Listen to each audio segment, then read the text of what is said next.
Daily Hopers, it's Krystal coming to you from NFL Network's offices here in Los Angeles, and we are in Ezekiel chapter 27. This is a lament over the fall of Tyre. We start reading and we hear about this beautiful ship that they have built. They're so pumped on its glory, on its majesty. It's so perfect. Look how we crafted this epic thing. We are smooth sailing. And God says, I am going to wreck this ship, and he does. This is very similar to how we live our lives. We craft this beautiful thing, this facade. It's beautiful on the exterior, and we're ready to go, and we never fully anticipate if we're ready for when the storms come. And the storms are coming. God says it. We live in a broken world. I feel like I said that all the time. So why are we shocked when we encounter difficult times?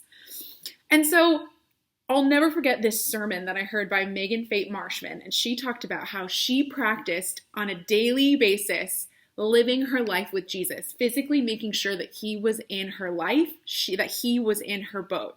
It's really cool. I think you should give it a try.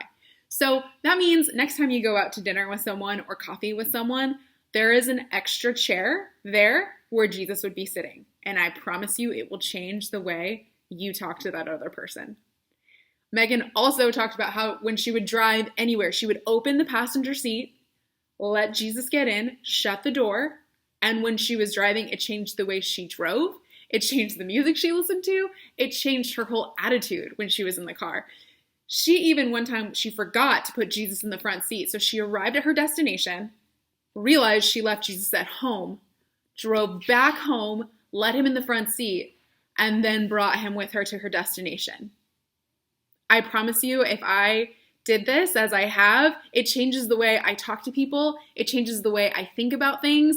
It changes the way I act. If I'm at work and I'm really frustrated and angry and I want to strangle the person across from me, I'm like, but Jesus is right here in this chair. I can't do that.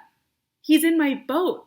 But how do we make sure Jesus is in our boat for when the storms come? It's that practicing of drawing near to the Lord, right? Because he's never far. We're the ones that go astray. We're the ones that are on our ships like, everything's good and gravy. Look at my beautiful gold ship. I'm fine. And then we're surprised when the storms come. Also, fun fact, friends, when the storms come, we like to think that we are outside of God's will. That is not true. Storms are a part of God's will. It's where we get to grow in intimacy with him. It's where we get to grow in our faith with him. It's where we get to see Jesus show up and ride out the storm with us. Remember, Jesus sent the disciples across the Sea of Galilee. He's like, go across the sea on the other side. Well, a storm came. That was in God's will. And what did the disciples do? They panicked, and then Jesus showed up, and they put him in his boat. So don't be surprised, as I sometimes am, when it feels like the sky is falling or there's some sort of storm.